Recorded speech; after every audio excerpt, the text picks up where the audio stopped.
Hello and welcome to lesson 2 of my complete maths course.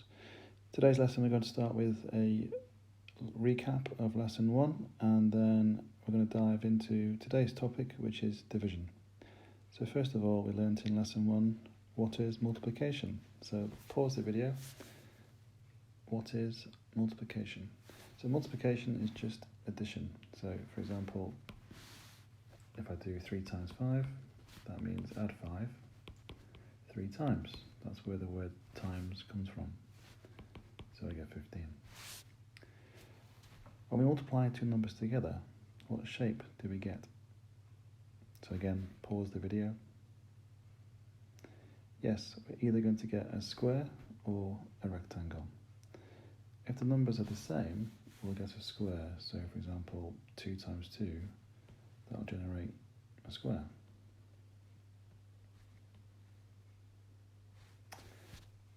2 times 2 is 4. If we do 3 times 5, we'll get a rectangle.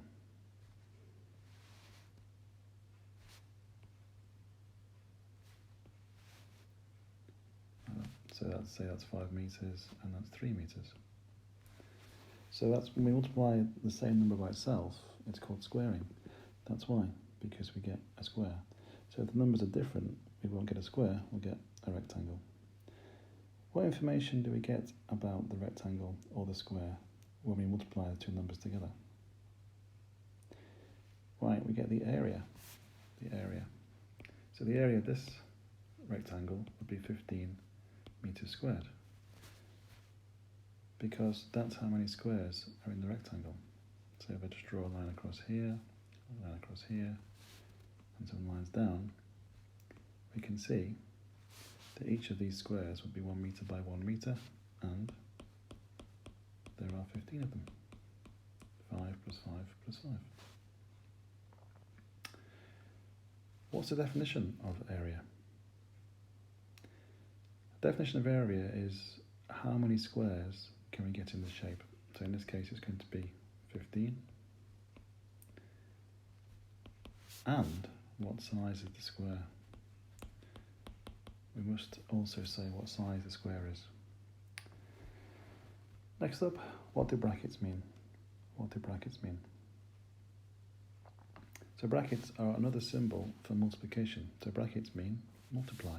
So for example, if you do 8 bracket 10 plus 2, that means do 8 times 10 and 8 times 2. Or if you just had two numbers where there's a bracket between them, that means multiply them. Okay, so let's now revise the multiplication technique that we did. So again, pause the video and make sure that you can do these. Okay, so first of all, to do this is 3 steps for the 2 digits. So 11 times 11, we've got 3 steps. So first step is right hand column. So 1 times 1 is 1. Second step is the cross, which you can draw or imagine. So we have 1 times 1 is 1, 1 times 1 is 1, and then add them because multiplication is addition. So 1 plus 1 is 2. And then finally, left hand column, 1 times 1 is 1. So for 19 times 21, right hand column, 9 times 1 is 9, then the cross, 9 times 2 is 18, 1 times 1 is 1, that makes 19, 1 times 2 is 2, plus 1, 3. For the 3-digit method, we have 5 steps to do. So it's very similar to the 2-digit method, except do you remember what's different in the middle? So let's have a go. So first step, the same again, right hand column, 1 times 1 is 1. Second step, cross, 1 times 1 is 1, 1 times 1 is 1, 1 plus 1 is 2. The third step, we have this Union Jack in the middle there. So we have 1 times 1 is 1, 1 times 1 is 1, 1 times 1 is 1. So we have 3. Next step is across there. 1 times 1 is 1, 1 times 1 is 1, which makes 2, and then finally left hand column, 1 times 1 is 1. When you're doing these, you'll find that you don't really draw these in. You get used to the pattern because it becomes so frequent that you won't even do it anymore. But I'm just just showing this for the purpose of the video. Now these answers are interesting. One side's 11 times 11, giving 121. It's got a nice symmetry about it because it seems to track the number of multiplications that you do. So here we have 1 multiplication, which gives 1. Then we have 2 multiplications, which gives 2. And then 1 multiplication, 1. For the other one, 1, 2, 3, 2, 1, same thing. 1 multiplication, 2 multiplications, 3 multiplications, 2 multiplications, and 1. So there seems to be something underneath that. It kind of seems to track what's going on, which is interesting. Maybe there's a pattern there. For 19 times 21, there's also an interesting pattern, which is, if you look at the number that's halfway between 19 and 21, which is 20, and look at the number that's how far away 20 is from 19 and 21, which is 1, because 20 is in between 19 and 21, it's 1 away. If I was to square those two, so 20 squared, which is 400, and 1 squared, which is 1, how can I get 399 from there? Just by taking them away. So this is a slightly more advanced technique to do mental maths. If you're good at squaring numbers and you notice that there's a little bit of symmetry in the question, you can quickly find the answer. But that's something for a future lesson. So, today's topic, what is division? So before I tell you, of course, I'm going to ask you the question, and you have to give me the answer or think about the answer yourself without using the words divide or goes into. So again, pause the video when I ask, what is division? Before I tell you what the answer is, let's look at division. So, for example, 6 divided by 2. So notice I write this with 6 over 2. Now this is the correct way to do a division. You might have seen 6 divided by 2. That is really wrong and is not used in mathematics at all. It's taught at school at first, but really it shouldn't be. Why? Well, the dots is where you should put the number. So that's what we have here. So please don't use that. Instead, get used to using what I've written on the left here, 6 divided by 2. So what is 6 divided by 2? Again, pause the video. Hopefully you got 3. How did you get 3? Well, most people, when I ask them that, they say, well, I thought about how many times does 2 go into 6. So in other words, you said to yourself, what do I need to multiply 2 by to get 6? Was that your thought process? If so, that's good news, because that's how we really should be doing it. We say to ourselves that quite naturally, 2 times what is 6? So interestingly, we turn this into a multiplication. But actually, more importantly than that, we turn it into something else, because when we say 2 times something, we don't write some things like this in maths with a question mark. We'd write something else, which is the letter x. And we'd write 2x, which just means 2 times something. 2x, 2 times something. And if we say that 2 times something is 6, what we want to know is, what is that something? So that something is 3. That's the thought process that actually we undertake when we do division. Now, when I tell people that I'm a math tutor, they often tell me, well, I could do the arithmetic, but I couldn't do the algebra. I never understood it. But actually, when we do division, we're doing algebra. And it's a kind of a little bit of a secret. So I call this the algebra trick, because that's what we're really doing whenever we do division. And when it comes to doing algebra, we already know how to do it. Slight problem so far is that we haven't answered the question what division is. So maybe you haven't got it yet, so I'll lead you into it. So we know in the first rule of maths that multiplication is just addition. So division is just, hopefully you finished that line with the word subtraction. subtraction. So hopefully that makes sense. So division is just subtraction, but how? Well, division is also sharing. So imagine if you had 6 sweets or 6 pizzas or 6 coins, and you wanted to share them out between 2 people, yourself and a friend, but you didn't know how to do it. You didn't know how to divide. Imagine a 5-year-old child doing it. So you take your 6 coins, and what you're going to do is say probably 1 for you, 1 for me. So let me just draw in 6 coins here.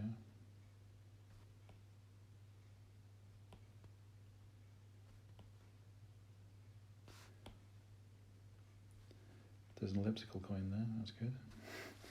So there's the 6 coins, where one's quite a weird foreign one.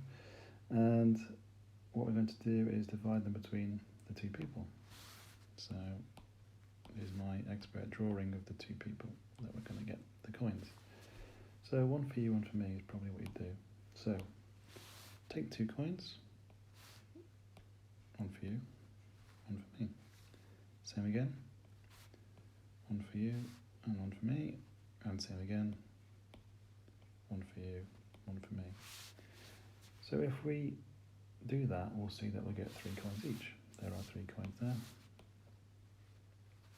and there.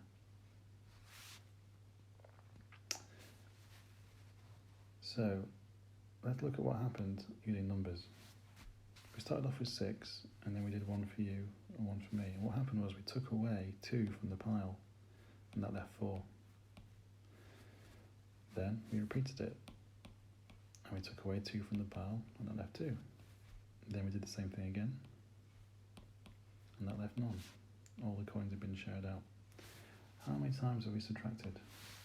1, 2, 3. So that's why division is just subtraction. It's the number of subtractions that you need to get to 0, or to share everything out. I made a mistake there, haven't I? But I think you get the idea that one person will get 3 coins, and so will the other one.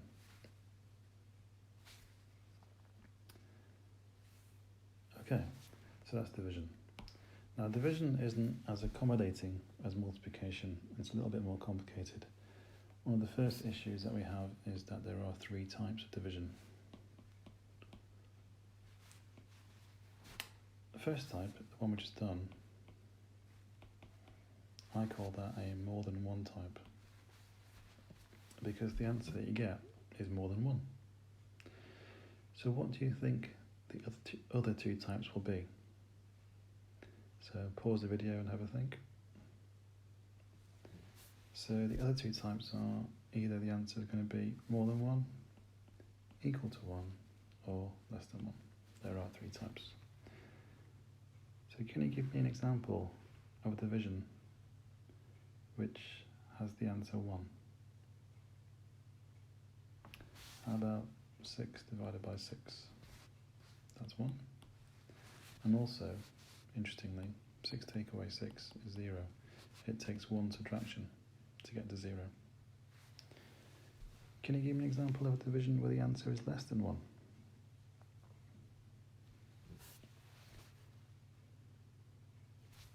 Hopefully you thought of something like 3 divided by 5, 10 divided by 20, 15 divided by 20, whatever.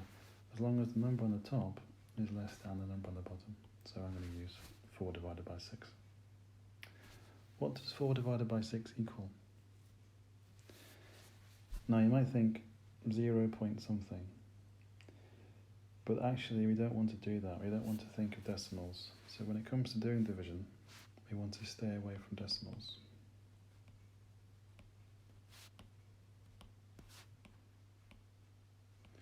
You actually make things far more complicated.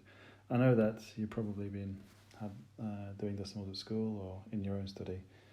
They've been a little bit shoved down your throat and used as a kind of default. Actually, they make maths more difficult because decimals don't really fit into maths very well. Decimals are a human invention and they don't really fit in. It's a bit like a square peg in a round hole. So, let's try again. What's 4 divided by 6? Well, if we don't know, we can figure it out. So let's do 4 divided by 6. all divisions really are just pizzas over people. So here's some good drawing again. Here's my pizza. Here's my person. So there are 4 pizzas and 6 people.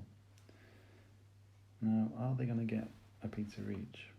No, they're going to get less than 1 each, which is a problem because they want more than that. So let's draw 4 pizzas.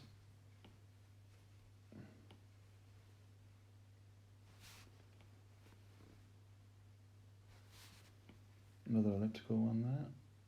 There we go. And let's share them out between 6 people. So how are we going to do that? What's going to be the fairest way to share these 4 pizzas out? Well, what we could do is divide each pizza by 6. So let's say I took this pizza here and divide it by 6. That way everyone's going to get a slice, aren't they? So they can say, right, I'll have that slice. And then person number 2 can have that one and so on. And everyone will get a slice, which should be the same size. And we could do that for all 4 pizzas.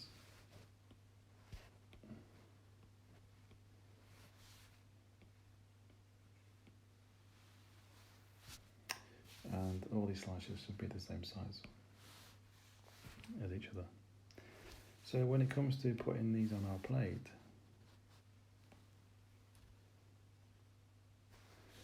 then let's see what happens and what we get as an answer.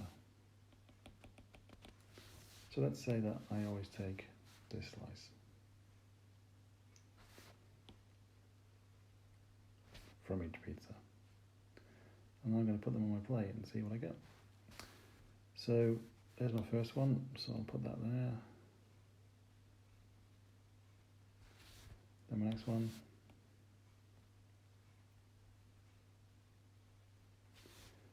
Now my next one.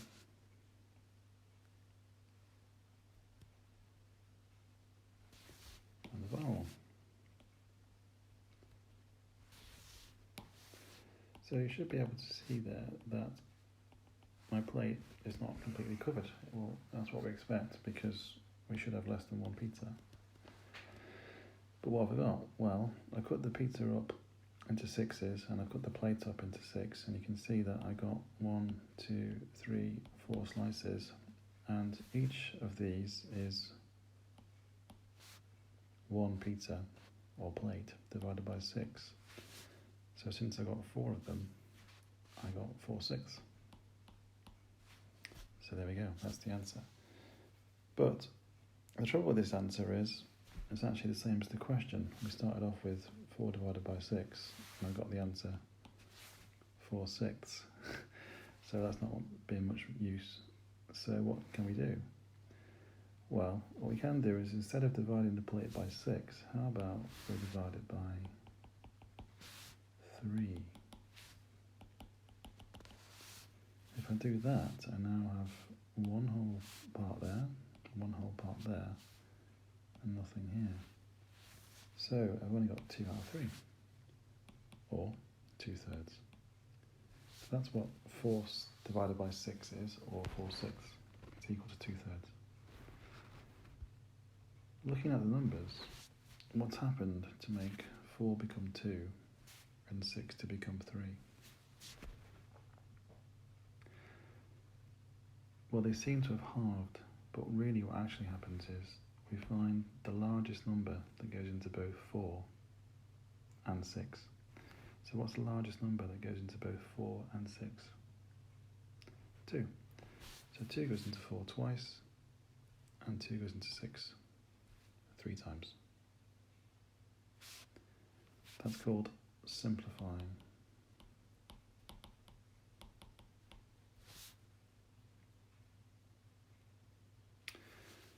So, going back to our 3 types of division, we have 3 techniques. If it's a more than 1 type, we just divide it. And the way we do that is using the algebra trick. Or what we can do is just subtract repeatedly. So 6 take away 2, take away 2, take away 2, just keep taking away until we get to 0.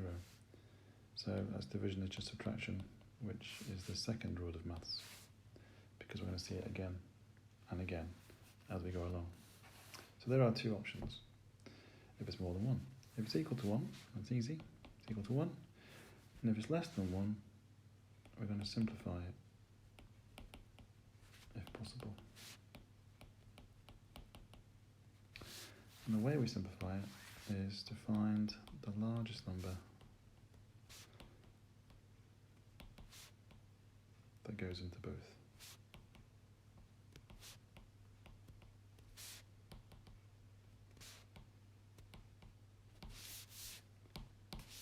So, you have to develop a kind of reflex.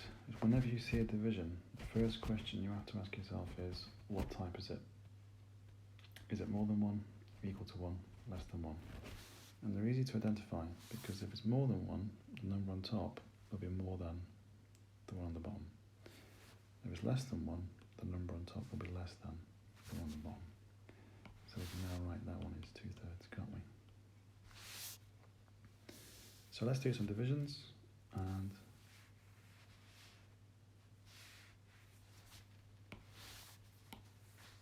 have a go. So I'm going to do a division. So every time I ask you a question, I want you to do two things. First of all, think, what type is it? And then, what's the answer? So 32 divided by 8, what type's that? It's more than 1, and the answer is 4. 24 divided by 6, what type is that? That's also more than 1, and the answer is also 4. 6 divided by 24, what type is that? Less than 1. And what's the answer? Here, because less than 1, we need to simplify it, so we need to find the largest number that goes into both. So what's the largest number that goes into both 6 and 24? 6. So 6 goes into 6 once, and 6 goes into 24 4 times. 5 divided by 15, what type is that? It's less than 1. And it's equal to 1/3. 10 divided by 15, what type is that?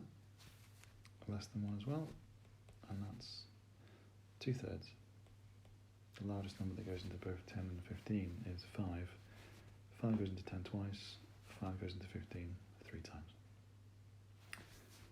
8 divided by 8, what type is that? 1, so obviously the answer is 1. So they're all the types of division you can get.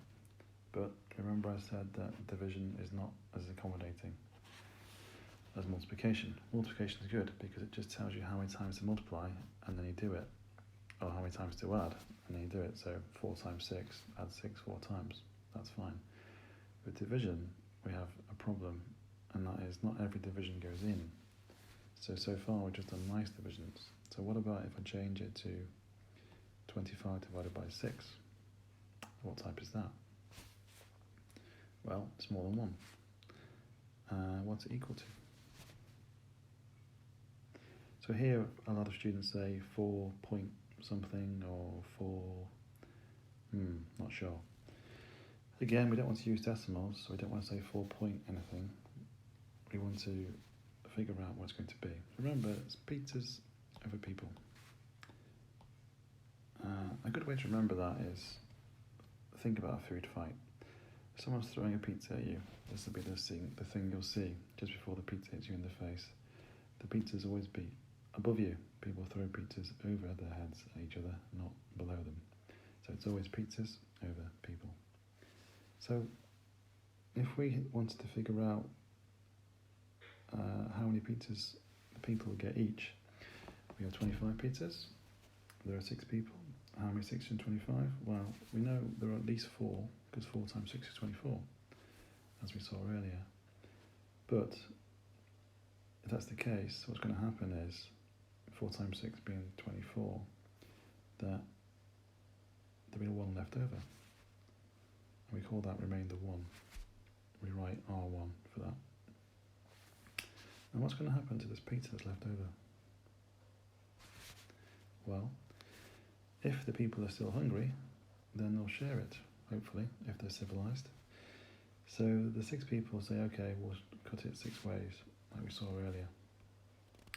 If that's the case, everyone will get a slice, and the size of that slice is a 1/6. So in total, they'll get 4 and 1/6. So what's happened is that the remainder has ended up there, and the number that we were dividing by has ended up there. So let's look at another one like that.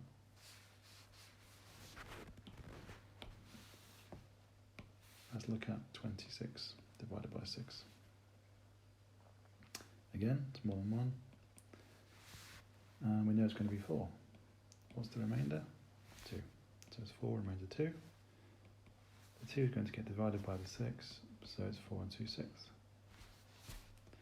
Happy with that? Well, hang on. Actually, we could do something here because this is a division. And whenever we see a division, we need to say to ourselves, what type is it? 2 divided by 6 is which type? Right, it's less than 1, so we need to simplify it. So what's the largest number that goes into both 2 and 6 is 2.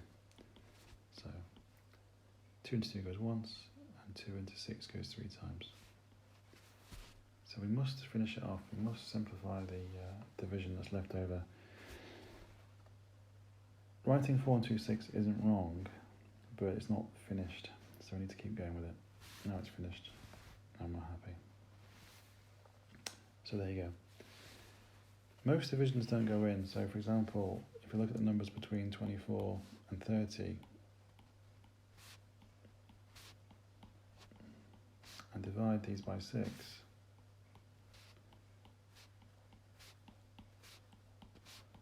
out of those 7 numbers, only 2 go in exactly. The rest don't. So you can see the majority of divisions don't go in, so we need to know what to do about that, and now you know. So that's division. So now let's look at the 3rd rule of maths. We've done the first 2 rules. Multiplication is just addition. Second rule, division is just subtraction. So the 3rd rule, I get to tell you, which is you can always do the reverse. You can always do the reverse. What does that mean? Well, what it means is that in maths, everything has a reverse. So think about it. For example, addition. What's the opposite of adding? Taking away. What's the opposite of multiplying? Dividing. What's the opposite of squaring? Square rooting. What's the opposite of multiplying brackets? Factorizing. So everything has a reverse. So we get a kind of 2-for-1 deal, which is every time you learn something new, if you do it in reverse also, you've got 2. So that halves the amount of maths that you have to learn. Another example of that is one that I've put in here already as a kind of Easter egg, where you might have noticed I did 24 divided by 6, which was 4, and then I did 6 divided by 24. It's reverse, and I got a quarter. So the 2 answers we've got there, 4 and the quarter, they are known as being the reverse of each other, because that's where they came from. The divisions were reversed. The reverse. And the particular word we use for it starts with r and finishes reciprocal. So it's called the reciprocal, which just means really that you flip the number over. So we can think of 4 as being, say, 4 over 1. And if I flip it over, I get 1 over 4. It's called the reciprocal. And it comes up a lot in maths, is you need to know about it. So, for example, what would be the reciprocal of 2/3? Well, if I flip it upside down, I'll get 3 over 2. What does 3 divided by 2 equal? First question. What type of division is it? More than 1. How many times does 2 go into 3? Once. The remainder is 1, so it's 1 1/2. Now you might have thought of leaving the division as it was, 3 divided by 2, just leaving it. You always need to do a division. Whenever you see it, do it. While I'm talking about that, let's talk about something that doesn't exist. Now you might have heard of something called an improper fraction. That's not real. That's just a division where the answer is more than 1. So you might want to get you out of the habit of looking at that and thinking, oh, an improper fraction. It's not, just division. And division has an answer that's more than 1. So divide it. Okay, that's the end of the lesson. I hope you enjoyed it, and I look forward to preparing the next one, and hope to see you there.